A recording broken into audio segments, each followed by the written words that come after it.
Hi, my name is Lindsay. I work with Georgina Public Library, and I've been doing a series of vlogs on great reads. And I did one on Canadian authors from my own bookcase.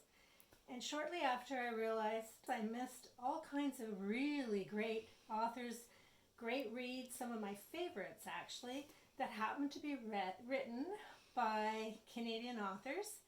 And so I had to do this other one. This is part 2. I think part of it was because I didn't actually have them in my bookshelf. I either read them from the library or gave them away or lent them out, as I tend to do. But when I saw this one, I suddenly realized, oh, there's a whole lot more.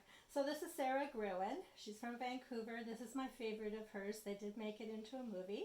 I'm going to just rhyme off a bunch of authors and I'll show you the titles. Laurie Manson, one of my favorite authors. All 5 of her books are very, very different, and her Rush Home Road is one of my all-time favorite books. Her last book is a YA, actually written more for young adults, still a compelling read for adults as well. Really recommend her.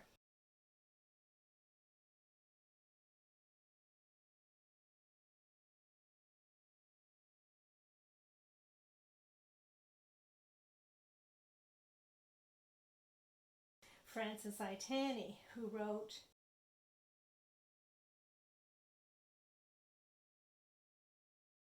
They're both located out of Deseronto in Ontario, but she's written a few others too, and again, very different, really engaging writer.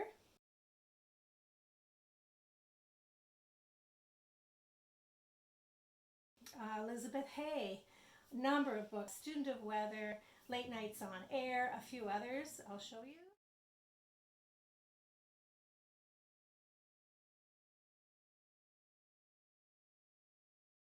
Of course, Terry Fallis. We've had Terry Fallis generously offer some time to come to the library and give some talks, and he's one of those feel-good authors, very funny, very witty, lots of choice in title.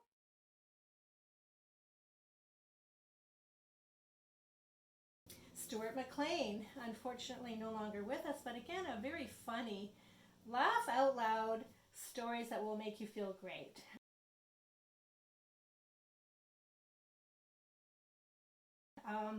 And McDonald. Now, she's Irish and Canadian, so she gets touted as being Canadian. Her most famous book is Room, which they made a movie of. Lawrence Hill, just down the road in Newmarket, Book of Negroes. Anne-Marie McDonald, she's written a number of books. Fall on Your Knees was the first one, quite heartbreaking actually, but Where the Crow Flies is a good long read and quite fascinating and inspired by the Stephen Truscott case. So that one I really recommend. Shilpi Somaya Gowda, The Secret Daughter, and the subsequent books that she wrote after.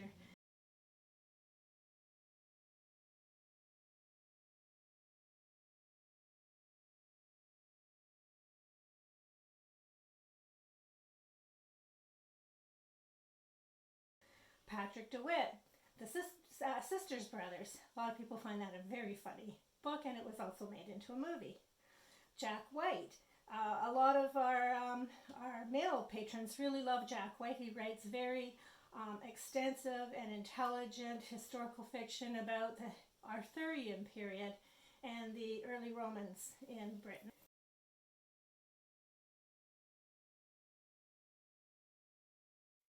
Patrick Taylor, delightful Irish Doctor series. He is Irish, but he came to Canada in 1970 and is still in BC. And he writes a number of books that will be actually quite entertaining and quite nice for this time period that we're in. Thomas King, an Indigenous writer, very engaging writer. The Inconvenient Indian. Amy McKay, she's from the East Coast. She wrote The Birth House, The Virgin Cure, and I'll show you her title because I can't quite recall it, but it was about witches in New York, and that may have actually been the title. Lynn Cody, she's won a few Evergreen Awards, as has Kathleen Winter, Annabel, lovely book. Thuy, who writes about the Vietnamese period and as an immigrant to Canada.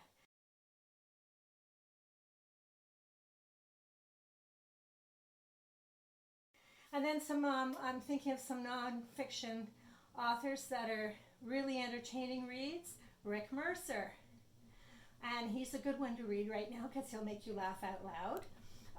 Malcolm Gladwell. Blink, Talking with Strangers. Fairly short books, engaging, quick reads, but in the nonfiction category.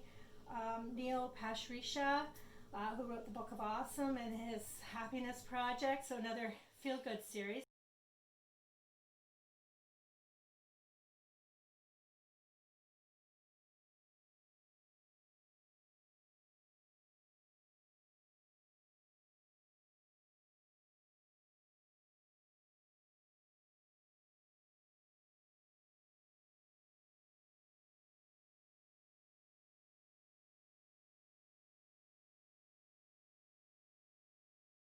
I could go on, but I've probably spent enough time with the Canadian authors. Do explore. There's a lot of really great books out there written by people who live here. Thanks. Bye.